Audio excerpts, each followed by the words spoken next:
Hello, human beings. What's up, guys? It's Just Brand, and this is show 8 of the 10 episodes that I'm doing on real estate. And we're covering how to analyze your rental property. But if you're fairly new to real estate, go check out those other 9 videos that I've done on real estate, and you'll get a really good insight on what being a real estate investor is all about.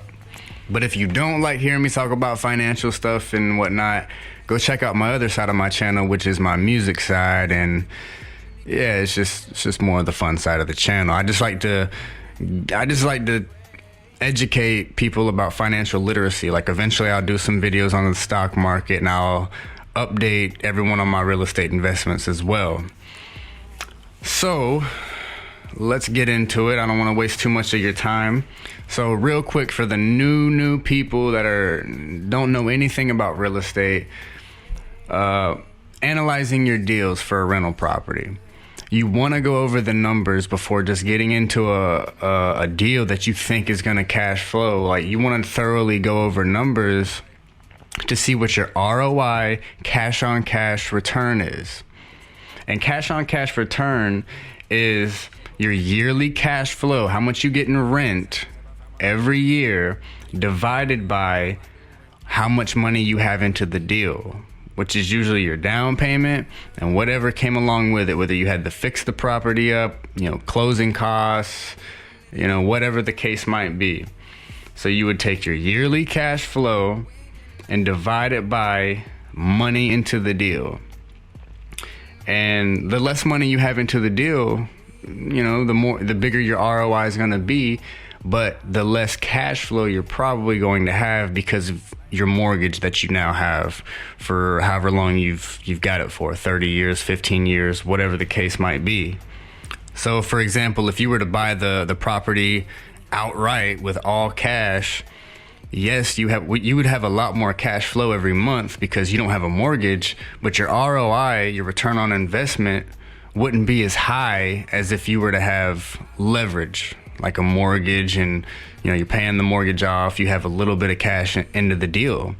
So there's 2 ways to invest, obviously. Well, there's a lot of ways to invest, but you got to think as an investor, what is your main goal here? Are you trying to build wealth with a little bit of money over time to where you can pay off that principal and interest on the mortgage you have with the tenant that's paying that every month? Or do you want to just go ahead and put a bunch of money into your investment and just get a solid cash flow every month?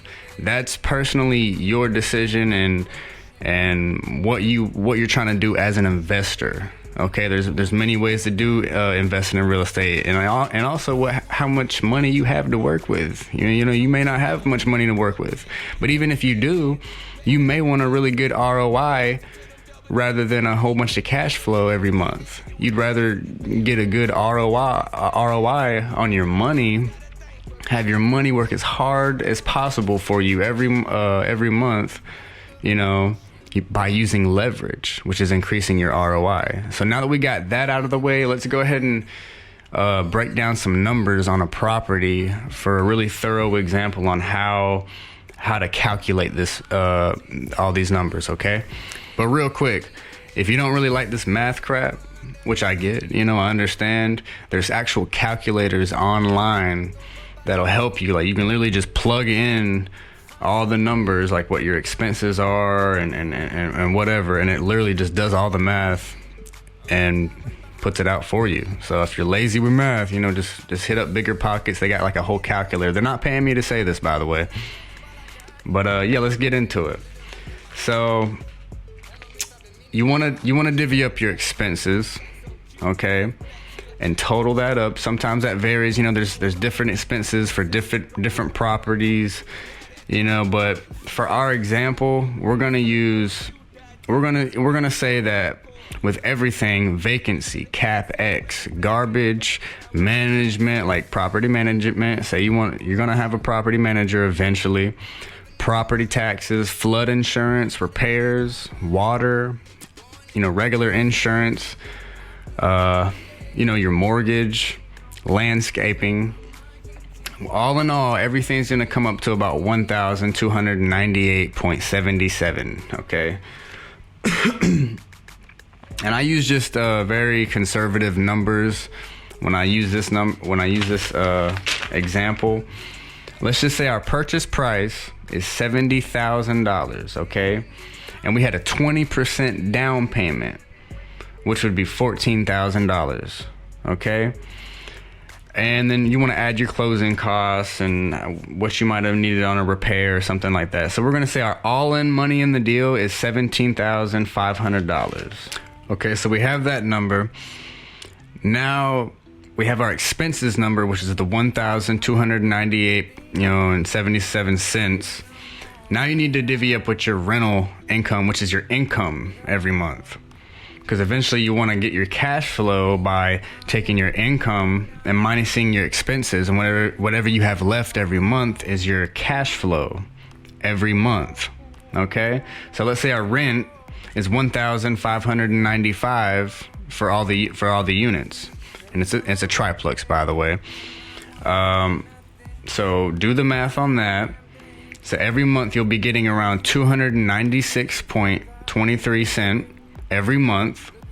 So now we want to take cash flow number and multiply it by 12, which would be our yearly income, and our yearly income will be $3,554, and we're going to divide that by however much money we have in the deal.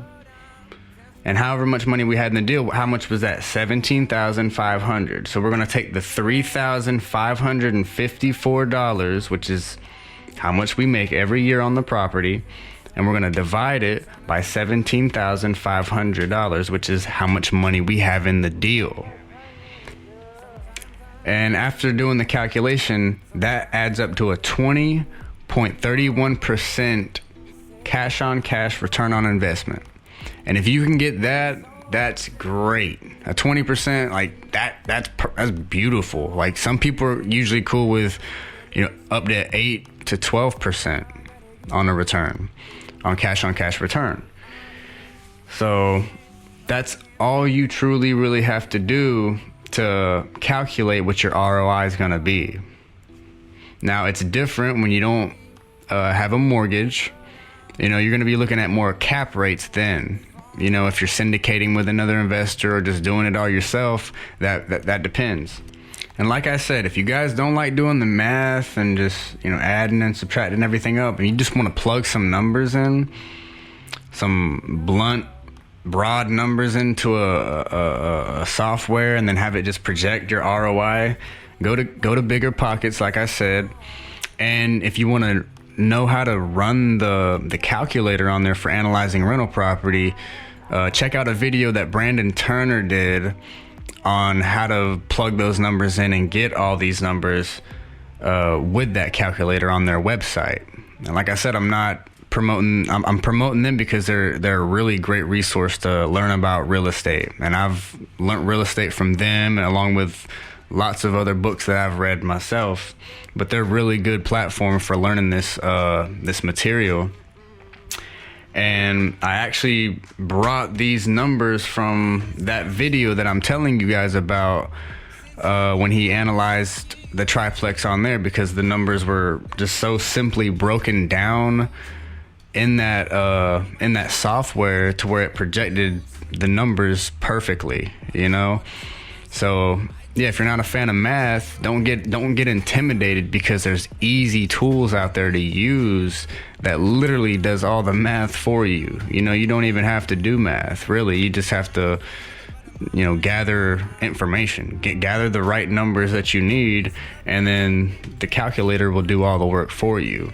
But it's good to know what the general concept of what everything is, and that's what I'm trying to put out in this video, is have you guys understand why you would even need to run numbers and analyze a rental property when you're looking for deals and stuff. So I hope I was able to provide some value to you guys. And yeah, that's it for show 8. Like I said, look up the other shows, but if you don't care about me you know, talking about financial stuff. I get it. Check out my other stuff on the other side of my channel, which is my music side. You know, everything's not about financial stuff. You know, it's about love and spending time with the people you care about, you know, because, I mean, what do you have after you've gained all your success and reached all your financial goals? Oh, a big house. You know, it's the people in the house that make it all worth, you know, wow. So I'm gonna stop preaching now. So if you like my content, please like and subscribe. I'm always going to be dropping new videos on education, whether it's the stock market, just new updates on things. And yeah, I just wanted to teach on YouTube University, guys. But yeah, hope you guys have a good day. Please keep existing, keep positive, and I will see you next time. Somebody can try to change it. Somebody can try to change you, but I bet it won't be me.